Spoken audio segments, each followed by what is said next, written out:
আমি টাকা জমাচ্ছি। যেদিন অনেক টাকা হবে, সময় কেনার মতো টাকা, সেদিন কিছু সময় কিনে নেব।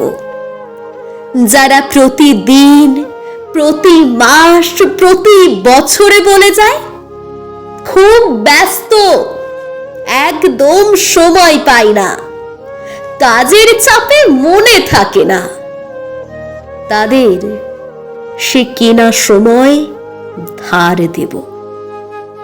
সময় কেনা হয়ে গেলে আমি আবার টাকা জমাবো। এরপর কিনবো অজুহাত। পৃথিবীর সমস্ত অজুহাত কিনে জমা করব।